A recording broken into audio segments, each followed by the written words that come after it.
Hey, look at you, still standing, still breathing, still watching the world pretend it didn't doubt you.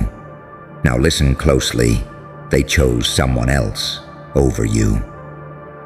They smiled while doing it. They convinced themselves it was the smarter move. They told you, without words, that you weren't enough. And for a moment, yeah, it stung. But here's the part nobody prepared them for. The person they chose over you just collapsed. Not loudly, not dramatically, no fireworks. Collapsed internally. Because while they were being chosen, praised, protected, and handed shortcuts, you were being forged. You were learning how to move without applause, how to build without permission, how to win without witnesses. They mistook your silence for weakness. They thought your patience meant you were behind. They assumed your restraint meant you lacked fire. What a fatal misunderstanding. You didn't fall behind. You went underground. You studied. You sharpened. You failed quietly where no one could mock you. You fixed cracks no one else even knew existed. Meanwhile, the one they picked, they grew comfortable, dependent, addicted to validation and external fuel. So when pressure finally showed up, when the spotlight got hot, when results were demanded instead of promises, they froze. Because what you made look easy was never easy.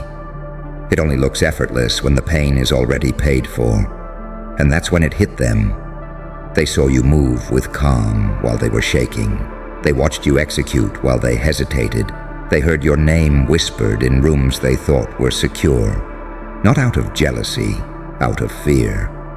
Because nothing terrifies fragile confidence more than someone who doesn't need to be chosen anymore. You became dangerous the moment you stopped asking for approval.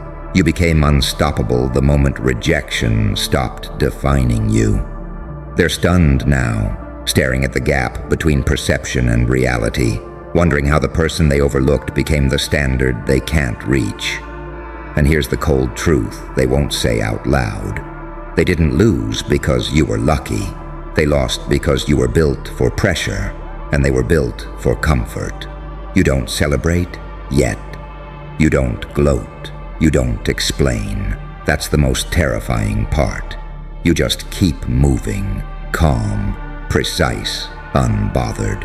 Let them collapse. Let them question. Let them replay the moment they chose wrong. Because you already won the moment you kept going when being ignored would have broken a weaker soul. And now, every step you take reminds them of one brutal reality.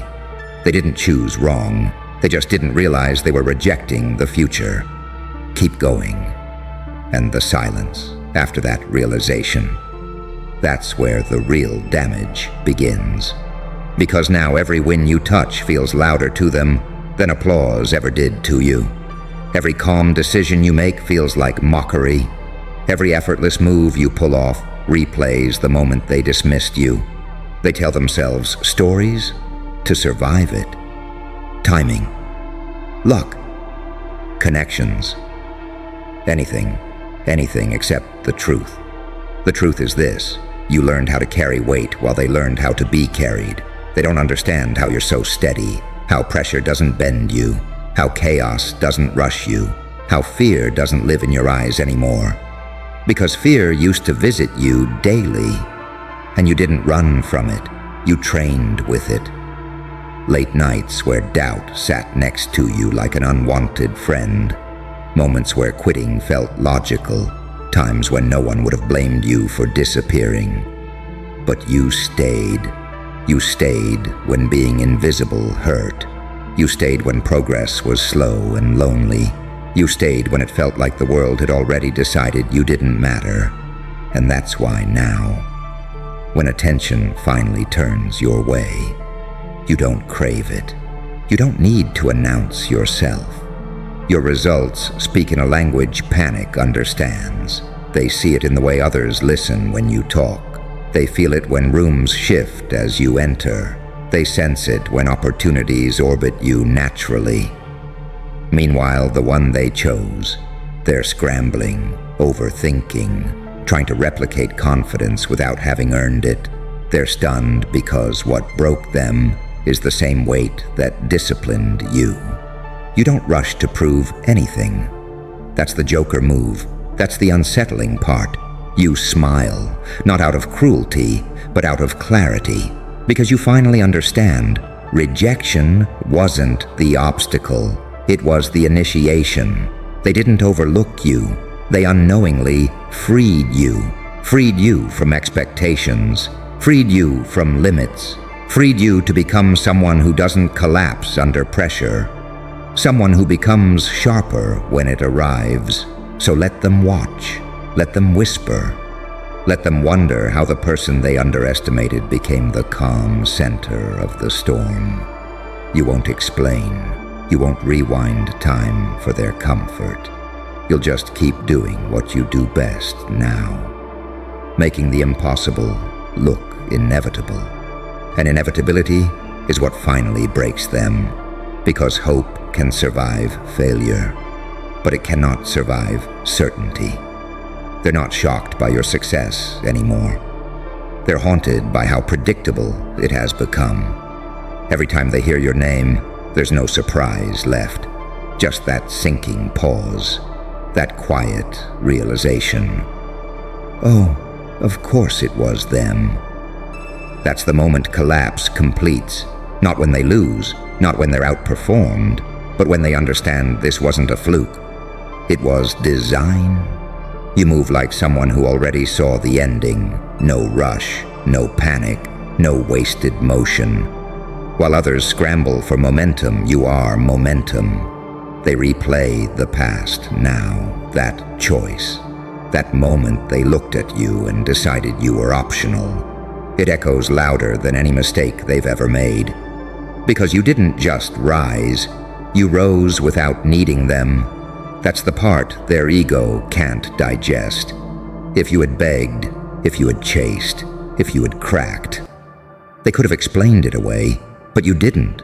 You adapted, you recalibrated, you turned silence into strategy, you became self-sustaining. And now, when pressure mounts, you don't shrink, you expand.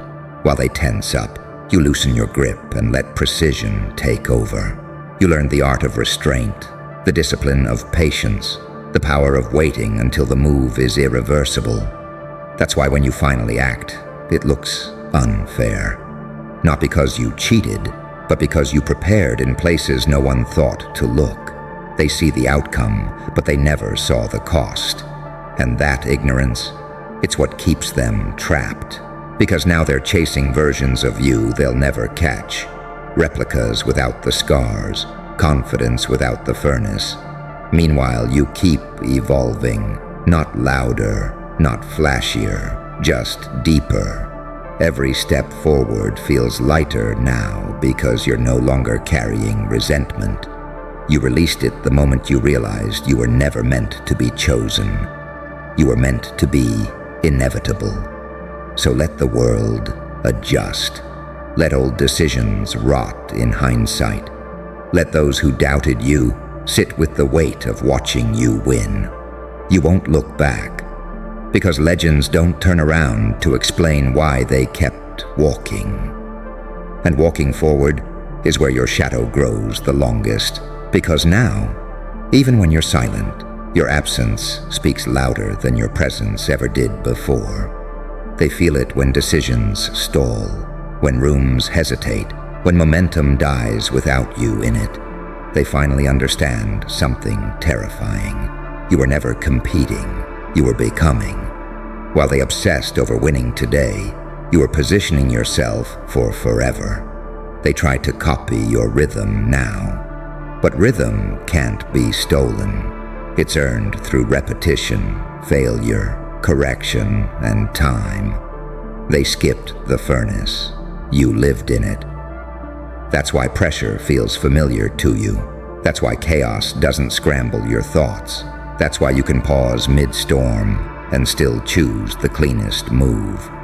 You don't rush because you know timing beats speed. You don't explain because clarity doesn't need defense. You don't flex because real power doesn't shake hands with validation. And here's the quiet truth that seals it. You stopped measuring yourself against them a long time ago. The moment you did, you unlocked something ruthless and pure. Freedom. Freedom to move alone. Freedom to disappoint expectations. Freedom to build something that can't be taken from you because it was never handed to you. That's why when they finally look at you now, they don't see competition. They see consequence. They see the cost of choosing comfort over growth. They see the aftermath of overlooking someone who was willing to suffer in silence, to sharpen their edge. And you don't celebrate their collapse. You outgrew that need. You just keep refining, keep tightening the gap between thought and action, keep turning experience into instinct. Because the scariest part isn't that you won. It's that you're still improving while they're still trying to understand how you became untouchable. And by the time they do, you'll already be somewhere else, calm, focused, inevitable, making the next impossible thing look effortless. And somewhere in that distance you create, a final realization settles in their chest. You were never fueled by revenge. That's why you last longer than it ever could. What carried you forward was clarity, the kind that strips excuses bare and leaves only responsibility behind. You stopped asking why it happened to you and started asking what it was shaping you into. That question changed everything. Now your focus is surgical. Your standards are ruthless. Your patience is unsettling. They're still reacting. You're designing outcomes. What looks effortless now is simply alignment, mind, timing, and nerve moving as one. No noise, no panic, no second guessing. And the truth they'll never escape is this: you didn't rise to prove them wrong. You rose because staying the same was no longer an option.